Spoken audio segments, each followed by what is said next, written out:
A dying millionaire gives up on hope, ready to let his crumbling mansion and his empty life fade away. But then his black maid makes one final move that no one could have seen coming. What begins as a quiet fight for dignity explodes into a story of shocking truths, hidden family ties, and a battle over a house that holds more than memories.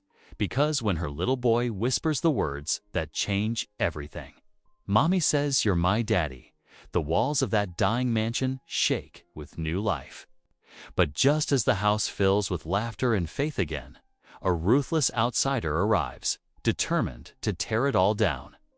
Will this forgotten millionaire find redemption before it's too late?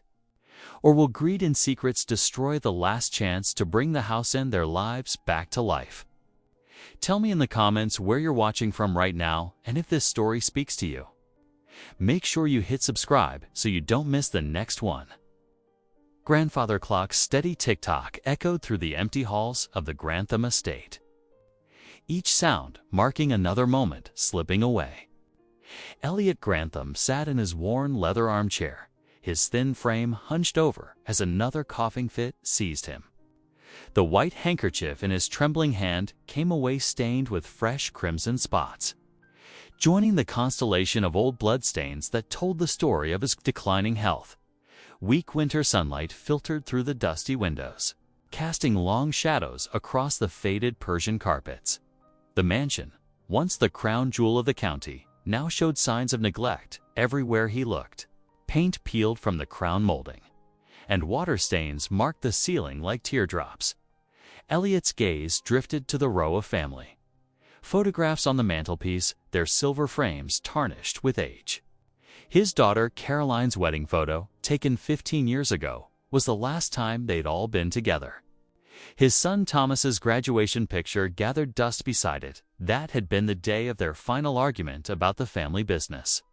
All that empire building, he muttered to himself, his voice rough from coughing. And for what? The business empire he'd built from nothing, Grantham Industries, now belonged to others. Sold off piece by piece after the betrayal that had nearly destroyed him. He'd retreated to this decaying mansion, his pride and stubbornness keeping him from reaching out to his children even as years turned into decades. The sound of steady footsteps in the hallway broke through his dark thoughts. Ruthie Mae Johnson appeared in the doorway, carrying a silver tea tray that had seen better days. Her warm brown eyes held concern as she took in his hunched position and the bloodied handkerchief. "Your tea and medicine, Mr. Grantham," she said softly, setting the tray on the side table. Steam rose from the china teacup, carrying the scent of honey and lemon. Elliot watched as she measured out his pills with practiced efficiency. 20 years she'd been with him, outlasting all his other staff, bearing his moods with quiet dignity. Something in her steadfast presence made his next words even harder to speak. "I won't be needing those anymore, Ruthie," he said, his voice cold and flat. "I've made my decision. I'm stopping the treatments." Her hands stilled over the medicine bottles. "But she didn't look up. And I'm selling the house," he continued, staring straight ahead at the empty fireplace. "It's time. I'm ready to die." In the heavy silence that followed, the grandfather clock continued its relentless ticking, counting down moments in a life Elliot Grantham had decided was finished. Sunlight streamed through the dusty windows of Elliot's study as Ruthie Mae Johnson worked her way around the room, feather duster in hand. The morning air was thick with floating particles that caught the light like tiny stars. "That stubborn old man," she muttered, shaking her head as she worked. "Won't take his medicine. Won't listen to reason." Her movements were precise but frustrated as she cleaned each surface with practiced care, opening the bottom drawer of his mahogany desk to dust inside. Something caught her eye, a yellowed envelope sealed and tucked away in the back corner. Ruthie hesitated, her conscience warring with her curiosity. The envelope looked old, forgotten among the scattered papers and office supplies. "I shouldn't," she whispered to herself, but her fingers were already reaching for it. The seal broke easily, suggesting the passage of many years had weakened the adhesive. Inside was a letter, the paper crisp despite its age. Dear Mr. Grantham, I'm writing to express my deepest gratitude for the scholarship that allowed me to attend medical school. Without your generous support, my dream of becoming a doctor would have remained just that, a dream. Today, I run a clinic serving underprivileged communities, and each life I touch is, in part, thanks to your kindness. You chose to remain anonymous, but I wanted you to know the profound impact you've had on not just my life, but countless others with eternal appreciation. Dr. Sarah Mitchell Ruthie's hands trembled as she read the words again. This was a side of Elliot she'd never known existed, a secret. Philanthropist who had changed lives without seeking recognition or praise. Throughout the day, the letter weighed heavily on her mind as she completed her usual tasks. When evening came, she made a decision. During dinner service, as Elliot sat at the massive dining table picking at his food, Ruthie placed the opened letter beside his plate. I found this today while cleaning, she said quietly but firmly. Standing her ground, Elliot's fork clattered against his plate as he recognized the envelope. His weathered hands reached for the letter with surprising gentleness. As his eyes moved across the words, decades-old memories seemed to surface. I had forgotten about this, he whispered, more to himself than to Ruthie. There were others too, so many others. For a brief moment, pride flickered across his face, a crack in his usual mask of indifference.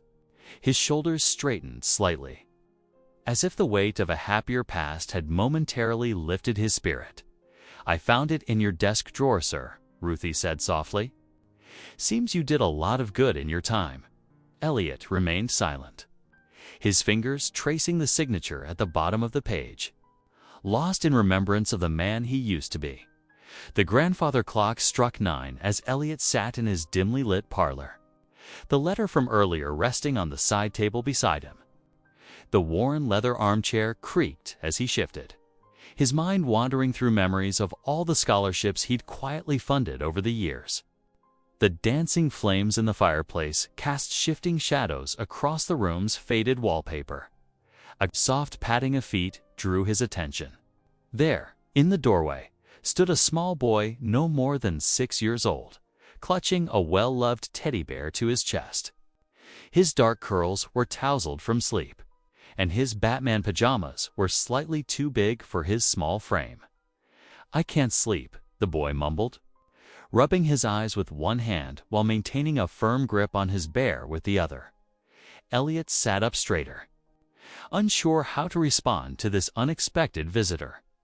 He'd seen Ruthie's son around the house occasionally, but had never interacted with him. Directly, the boy took a few steps closer, his bare feet silent on the carpet. Then, in a drowsy whisper that seemed to stop time itself, he said, "Mommy says you're my daddy." Elliot's breath caught in his throat. The room suddenly felt airless, and the crackle of the fire seemed deafening in the silence that followed. His hands gripped the armrests of his chair so tightly his knuckles turned white. Before he could form any response, hurried footsteps echoed from the hallway. Ruthie rushed in, still wearing her work uniform, her face a mixture of embarrassment and determination. "Tommy, baby, you should be in bed," she said softly, moving to scoop up her son. But her eyes never left Elliot's shocked face. "I think," she said, her voice trembling slightly, but firm, "it's time we talked about something I should have told you long ago." She settled Tommy on the couch and tucked a throw blanket around him before turning back to face Elliot. Her hands clasped together nervously, but her chin lifted with quiet dignity. 26 years ago, she began. When I first started working here, we had a brief relationship. It was different times then, Mr. Grantham. The town wasn't ready for a white man of your standing and a black woman like me too. She paused, gathering her strength. When I found out I was expecting, I knew I couldn't tell you. Not then. The scandal would have ruined you. And worse, there were still people around here who—" She shuddered slightly. "Well, let's just say it wasn't safe for either of us." Elliot sat frozen, memories flooding back, stolen moments in the garden, secret smiles across rooms, a sudden departure he'd never fully understood. The weight of decades of unspoken truth pressed down on his chest. "I wanted to tell you so many times," Ruthie continued, her voice soft but steady. "But I was afraid. Afraid for Tommy, afraid for myself, afraid for you too." The world was different then. Cruel, and by the time things started changing. Too many years had passed. Elliot stared at the sleeping boy on the couch, seeing for the first time the echo of his own features in the child's face. His world already shaken by the discovered letter, now completely appended beneath him. The morning sun cast long shadows across Elliot's overgrown garden as he walked beside Ruthie, his cane pressing into the soft earth with each careful step. The once manicured paths were now lined with wild roses and untamed ivy, nature slowly reclaiming what had been meticulously maintained for decades. "I never thought I'd be a father again at 73, Elliot said quietly, pausing to catch his breath near an old stone bench. "And now to find out I have a son." All these years, Ruthie adjusted her pace to match his slower gait. "Tommy's a good boy, Elliot, smart as a whip, just like you. He reads everything he can get his hands on." Elliot's weathered face softened. "Does he know about the scholarship program?" "No." Ruthie shook her head. "I never told him about any of that. I wanted him to make his own way, earn things on his merit." They reached the rose garden, where white blooms pushed through years of neglect. Elliot touched one gently, lost in thought. "I spent my whole life building wealth, Ruthie. Thought that was what would matter in the end." But now he gestured at the sprawling estate around them. "What good is all this if there's no heart to it?" "It's not too late," Ruthie said softly. "Tommy needs more than just money. He needs to know his father." Elliot nodded slowly, his eyes scanning the grounds with new purpose. Maybe this place, maybe it could be more than just a mansion collecting dust. Those scholarship programs meant something. They changed lives. He turned to face Ruthie. "What if we turn this into something meaningful? A place for education, for opportunity." Ruthie's eyes widened with hope. But before she could respond, a sharp knock echoed from the front of the house. They turned to see a sleek car parked in the circular drive. A man in an expensive suit emerged, clutching a leather briefcase. "Mr. Grantham," he called out, striding toward them. "I'm James Morton from Apex Development. We spoke on the phone last week about the estate." Elliot's expression hardened as the developer approached, pulling out a thick stack of papers. "The market's shifting, Mr. Grantham," Morton said, his tone urgent. "Property values in this area are declining. If you want to get the best price for the estate, we need to move quickly." "I have the preliminary paperwork right here." Morton held out the documents, his smile not quite reaching his eyes. The papers trembled slightly in the morning breeze. Waiting for Elliot's response, the developer's expensive leather shoes clicked sharply against the marble floor as he strode into Elliot's study, waving a thick stack of papers. His tailored suit and slicked-back hair embodied everything Elliot had once been: ambitious, ruthless, focused only on profit. "Mr. Grantham, you're making a grave mistake," the developer said, his voice carrying an edge of threat. "This property is losing value by the day. My offer is more than generous, considering the state of disrepair." Elliot's hands trembled slightly as he gripped his cane, but his voice remained steel. "I said no, Mr. Harrison. Now get out of my house. You'll regret this." "Old man," the developer sneered, tucking the papers back into his leather briefcase. "I'll be back with the proper legal leverage." This mansion will be mine, one way or another.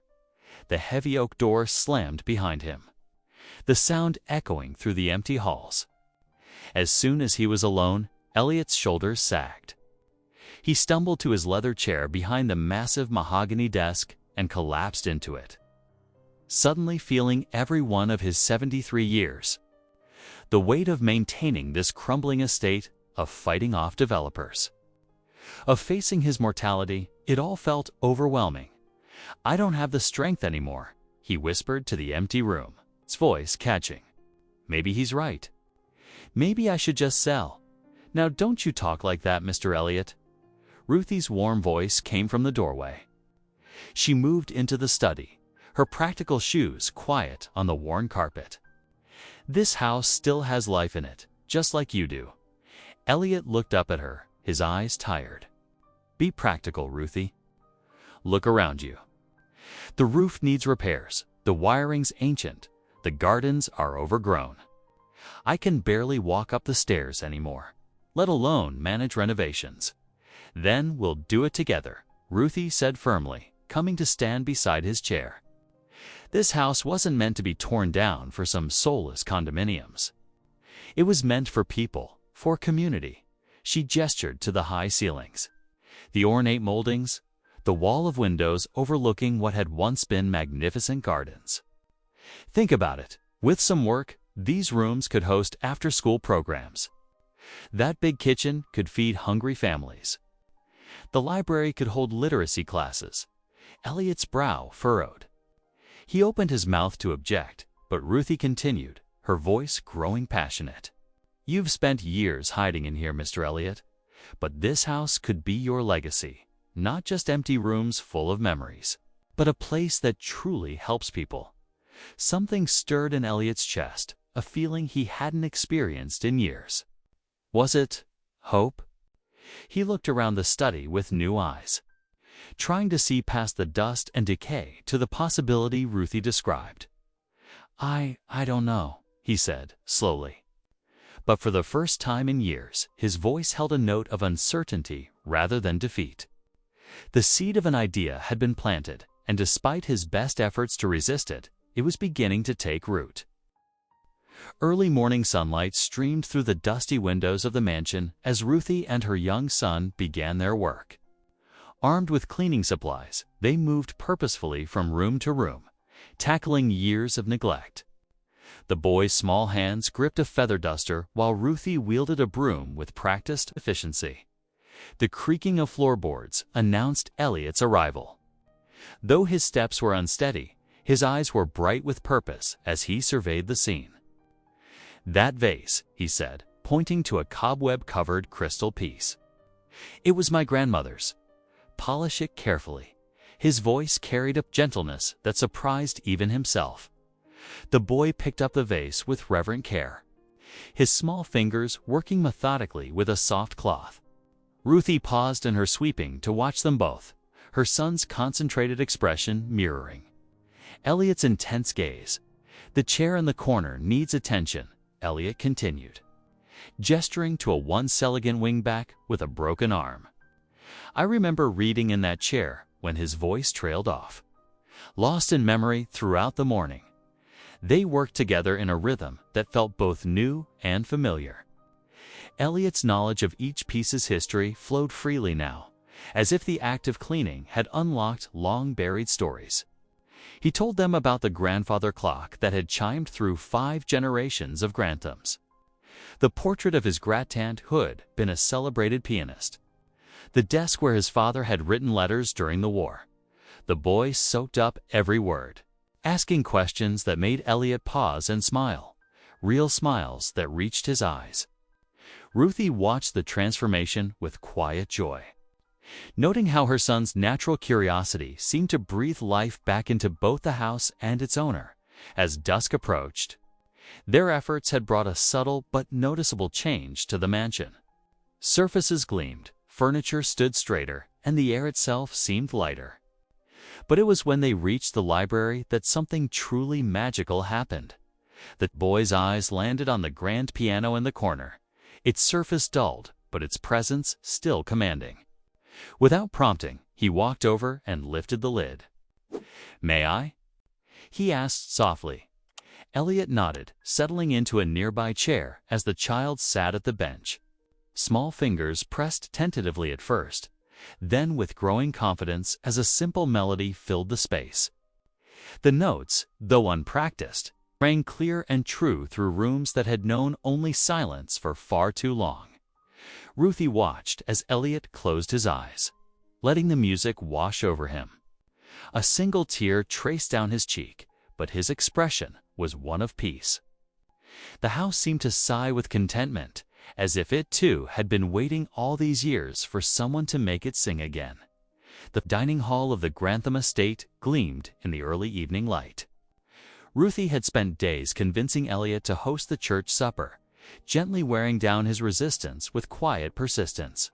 Now, crystal glasses sparkled on the long mahogany table, while silver candlesticks cast a warm glow across freshly polished surfaces. "Are you certain about this?"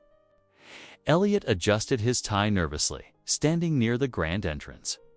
His fingers trembled slightly as he smoothed down his jacket. "Trust me," Ruthie said, straightening a centerpiece of fresh flowers. "People need to see the real you, not just the rumors they've heard." The doorbell chimed, its sound echoing through the halls. Ruthie's son ran to peek through the window. "They're here," he announced excitedly. The first guests arrived hesitantly, their faces showing a mixture of curiosity and apprehension. Many hadn't set foot in the mansion for decades, and whispers about the dying millionaire had circulated through the community for years. "Welcome to my home," Elliot greeted them, his voice stronger than it had been in weeks. The visitors exchanged surprised glances at his warmth, so different from his reputation for coldness.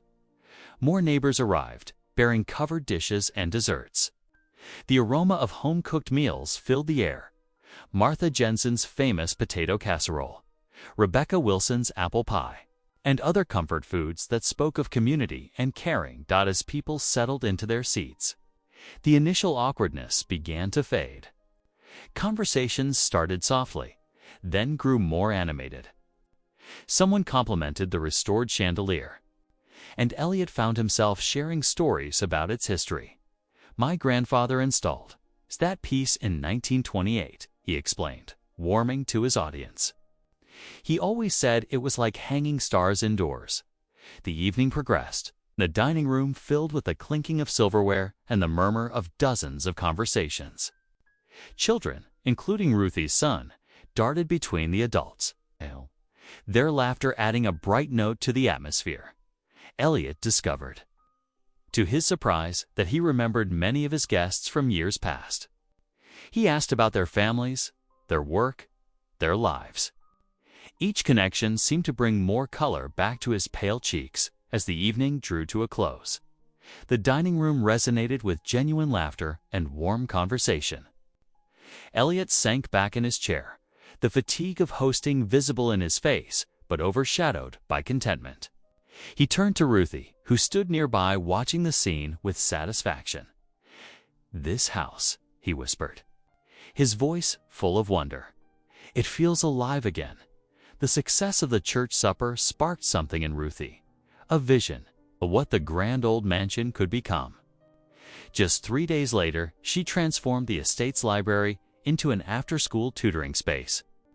The tall windows let in streams of golden afternoon light as children from the neighborhood filed in, their backpacks bulging with books and homework. Elliot stood in the doorway, leaning on his cane as he watched the transformation of his once silent sanctuary. Young voices bounced off the wood-paneled walls, mixing with the scratch of pencils and rustle of papers. 6 children had come for help with math and reading, their eyes wide as they took in the floor-to-ceiling bookshelves. "Now remember," Ruthie said warmly to the group, "Mr. Grantham has kindly opened his home to us. So let's show our appreciation by being respectful." The children nodded solemnly, though their excitement was barely contained. A small girl with braids raised her hand. "Can we really look at any of these books?" "Of course you can, sugar," Ruthie answered, helping her reach for a volume about butterflies. Elliot felt something stir in his chest as he watched. Decades ago, he had secretly funded scholarships for promising students, finding quiet satisfaction in helping others achieve their dreams. Now, seeing these eager young faces reminded him of those scholarship letters he'd received, like the one Ruthie had found in his study. One boy struggled with his multiplication tables, his forehead wrinkled in concentration. Without thinking, Elliot found himself moving closer. "Would you like some help?" he asked softly. The boy looked up, surprised but nodding. For the next hour, Elliot sat beside the child, patiently explaining the patterns and numbers, just as he had once done with his own children so many years ago. The boy's face lit up when he finally understood, pride shining in his eyes. That evening, after the children had gone home and Ruthie had tidied up the library, Elliot retreated to his study. He pulled out an old leather journal he hadn't touched in years. With slightly shaking hands, he began to write. "Today, for the first time in longer than I can remember, I heard laughter in these halls again. Children's voices filled the library where I once sat alone, waiting for death to claim me. But something has changed. When that young boy mastered his multiplication tables, I saw a spark of the future in his eyes. I felt it too, not the cold emptiness that has haunted me, but warmth, purpose." He paused, his pen hovering over the page, then continued. "I am no longer just a ghost haunting these halls, marking time until the end. Today, I remembered what it means to make a difference, to see understanding dawn in a child's eyes. Perhaps Ruthie was right.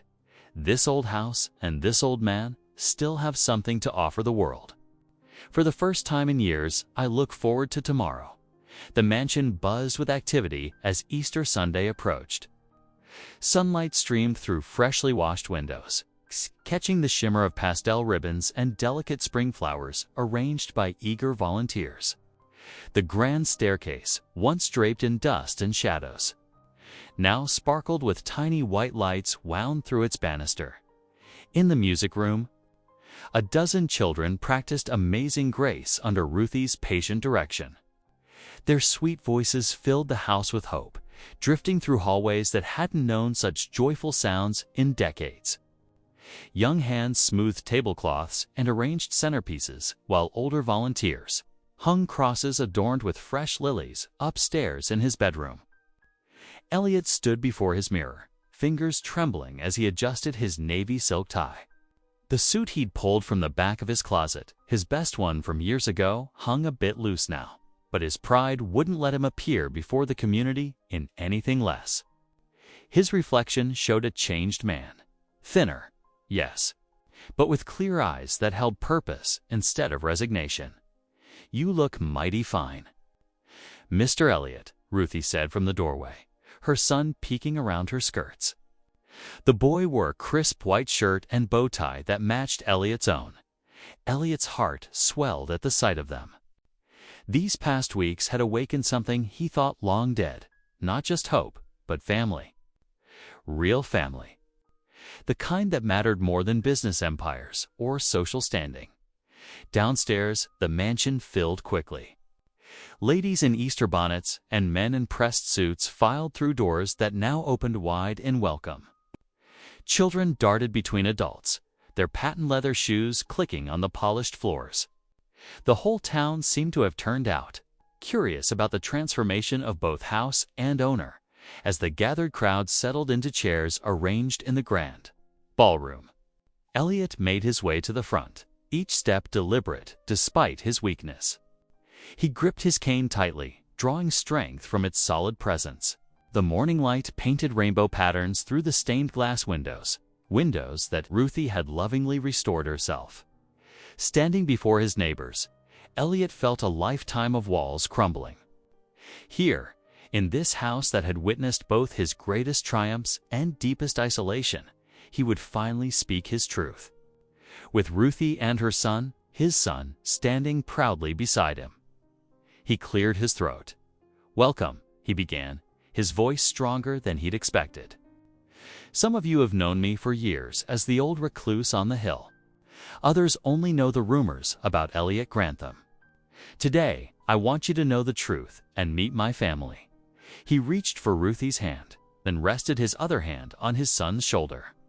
"This is my son," he announced, his voice thick with emotion but unwavering.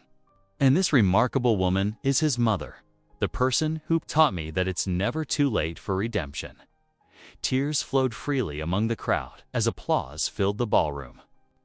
Ruthie squeezed his hand, and his son beamed up at him.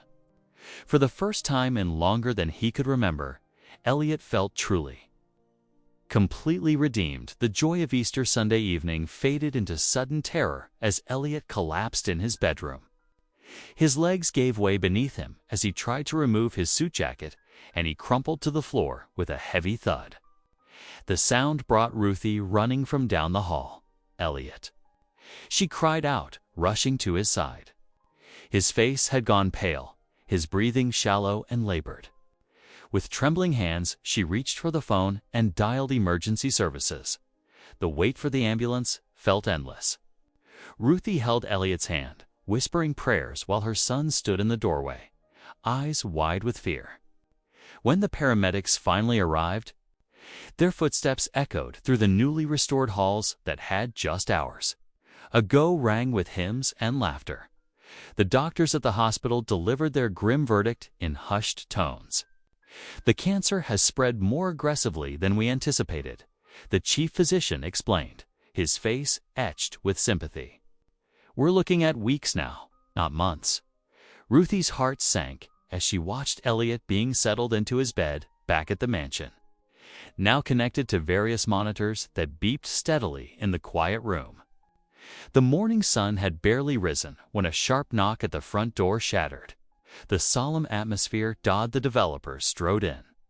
His expensive suit, a stark contrast to the warm, homey touches Ruthie had added to the entrance hall. In his hands, he clutched a thick folder of legal documents. "I hate to do this at such a difficult time," he said, though his tone suggested otherwise, "but I thought you should know." He spread the papers across the antique side table. "These documents show that upon Mr. Grantham's death, the property reverts to the bank due to certain liens and arrangements made years ago. We already have plans drawn up for the development." Ruthie felt her world spinning as she scanned the dense legal text, her vision blurring with tears. All their work, all their dreams for the mansion's future, it seemed to be crumbling before her eyes. She hurried back to Elliot's bedside, her heart heavy with the weight of this new threat. The steady beeping of the monitors provided a cruel countdown as she sat beside him, holding his frail hand in hers. His eyes fluttered open, and he looked at her with a mixture of exhaustion and sadness.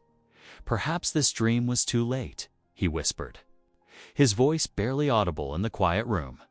The days following Elliot's collapse brought a heavy silence to the mansion. The grand halls that had recently echoed with children's laughter and hymns now seemed to hold their breath. In his upstairs bedroom, Elliot drifted in and out of consciousness, the steady beeping of medical monitors marking time instead of the beloved grandfather clock.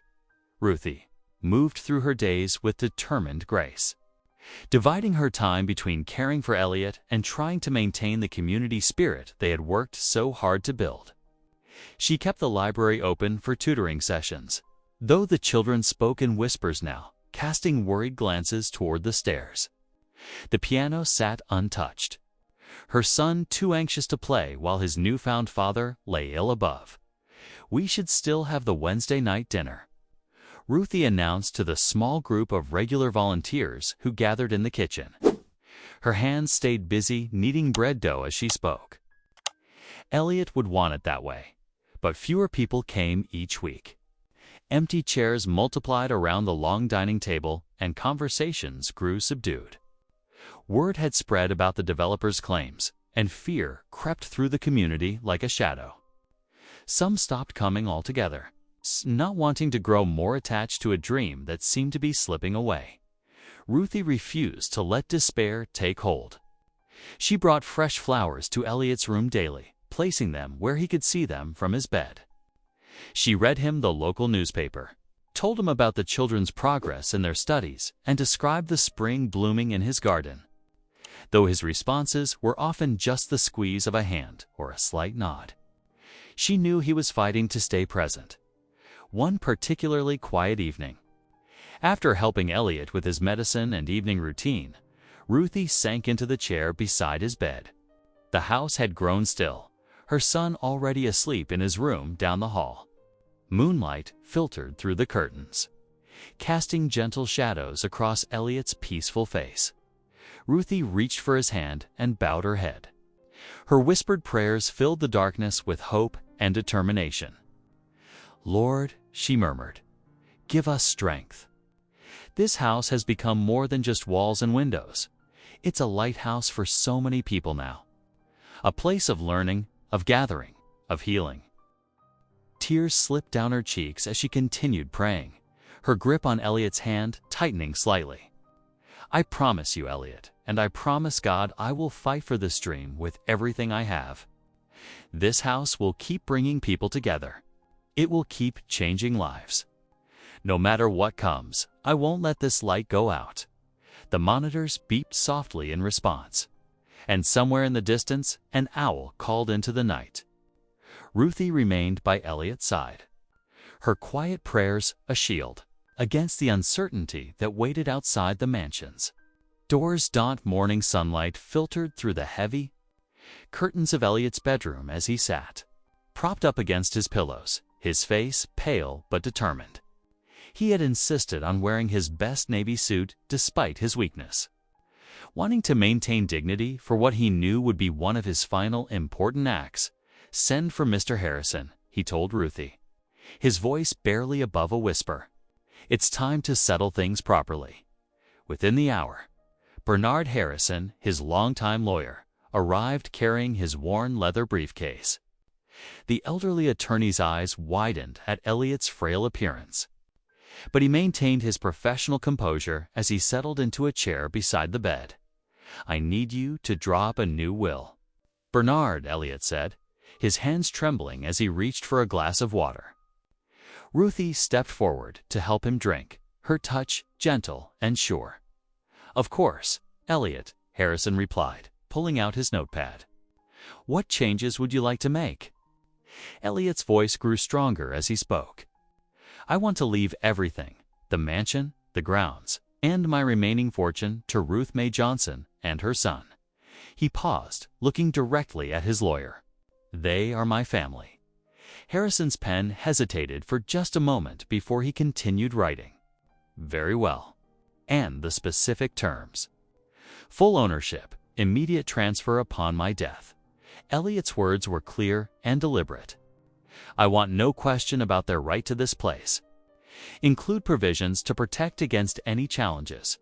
As Harrison drafted the document, Ruthie stood quietly by the window, her hands clasped tightly together. She hadn't asked for this, had never expected it, but she understood the weight of what Elliot was doing, not just providing for her and her son, but ensuring their dream for the mansion would survive. The morning stretched on as Harrison carefully prepared the papers.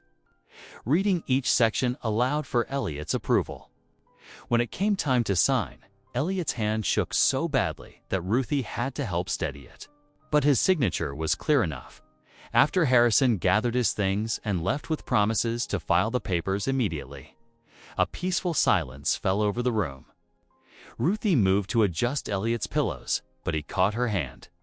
"This house will not die with me," he said softly, his eyes meeting hers with quiet intensity. The words hung in the air between them, a promise and a passing of the torch. As the morning sun continued to warm the room, the days grew shorter as autumn painted the trees around the mansion in brilliant golds and reds. Elliot's strength faded like the lengthening shadows, but his room had become a peaceful sanctuary. The large bay window offered him a perfect view of the grounds where neighborhood children played after their tutoring sessions, their laughter drifting up to his bedroom like music. Ruthie had moved a small record player into his room, filling the air with the gentle melodies of old hymns. Amazing Grace and How Great Thou Art became the soundtrack of his final days. His son, who now spent every afternoon by his bedside, would often hum along while doing his homework in the cushioned window seat. "Daddy, look." The boy would call out whenever something caught his attention, a cardinal landing on the windowsill, or children playing hopscotch on the mansion's wide driveway. Each time, Elliot would turn his head slowly, treasuring these simple moments he'd missed for so many years. Ruthie maintained her constant vigil, adjusting his pillows, helping him sip water, and reading to him from his favorite books when his eyes grew too tired.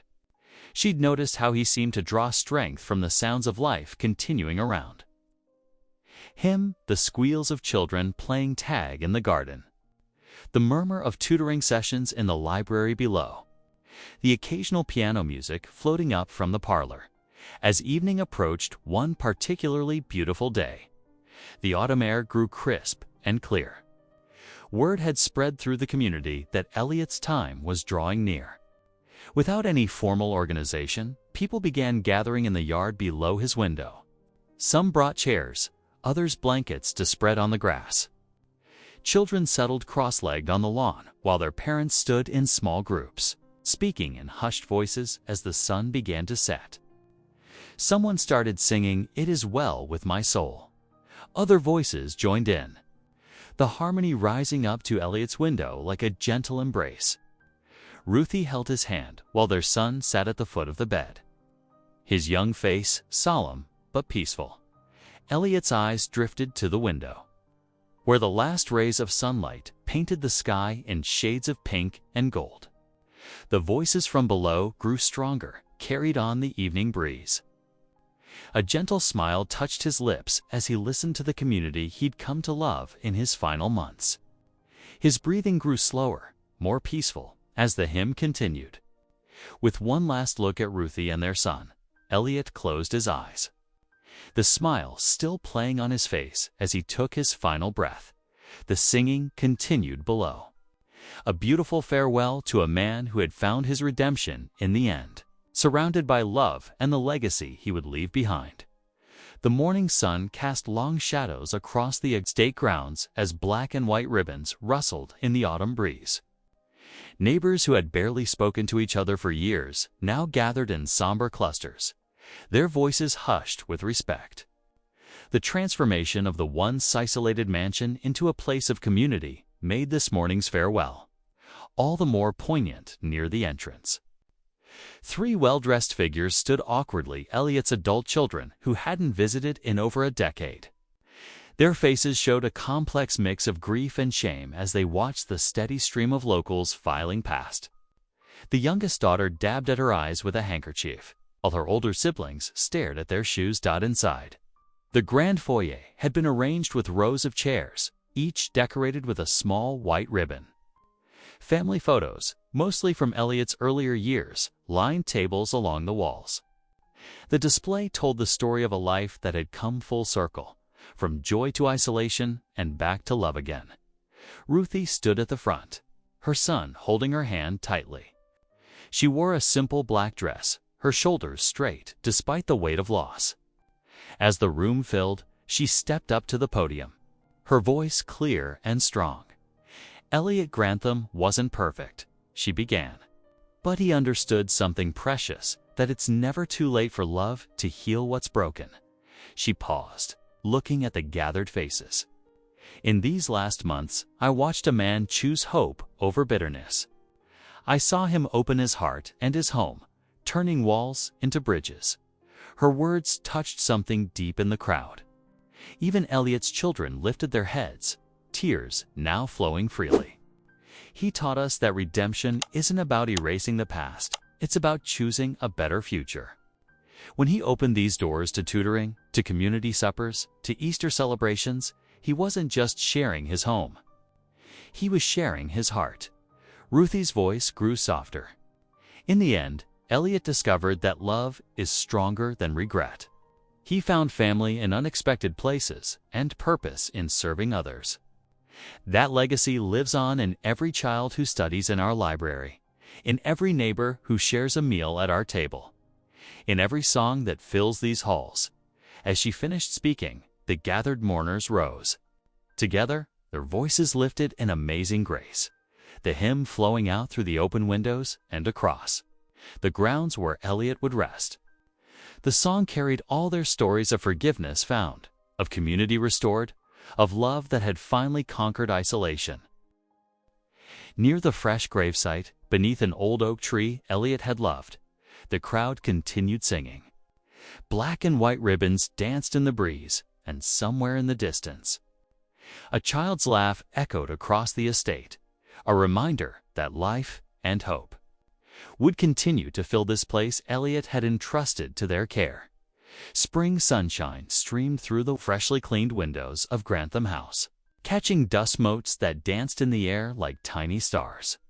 The sound of children's laughter echoed through halls that had once known only silence. In what was formerly Elliot's study, 3 young students huddled over math worksheets while a volunteer tutor guided them patiently. Ruthie paused in the doorway, her heart swelling with pride. 6 months had passed since Elliot's funeral, and the transformation of the estate was nothing short of miraculous. Where cobwebs once hung, colorful educational posters now brightened the walls. The library shelves, once gathering dust, now held current textbooks alongside Elliot's beloved classics in the main hall. A group of neighbors arranged chairs for the evening's community meeting. The space that had intimidated visitors now welcomed them with warm yellow paint and comfortable furniture. Someone had placed fresh flowers on every windowsill, their sweet fragrance mixing with the aroma of coffee from the new kitchen. Outside, 2 workmen carefully mounted the new sign above the entrance, Grantham House of Hope in elegant gold letters. Ruthie watched as they secured the last bracket, remembering Elliot's words about the house not dying with him. He would have loved seeing this, she thought. Touching the locket she wore containing his photo, her son Isaiah, now 12 years old, helped direct a group of younger children playing hopscotch on the freshly paved driveway. He had grown taller, more confident in these past months, proud to be part of his father's legacy.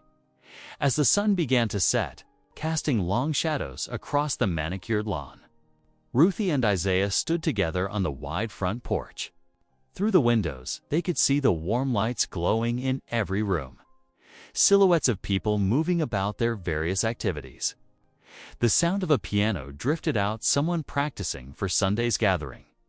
Ruthie wrapped an arm around her son's shoulders, feeling the profound rightness of this moment. "We brought it back," she whispered, her voice thick with emotion. The estate had come alive again, just as Elliot had dreamed. His legacy would continue to shine brightly, touching lives for generations to come. The mansion stood proudly against the darkening sky, no longer a monument to loneliness, but a beacon of hope for the entire community.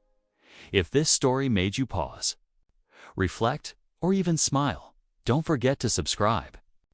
I post daily, and the next story might be exactly what you need to hear.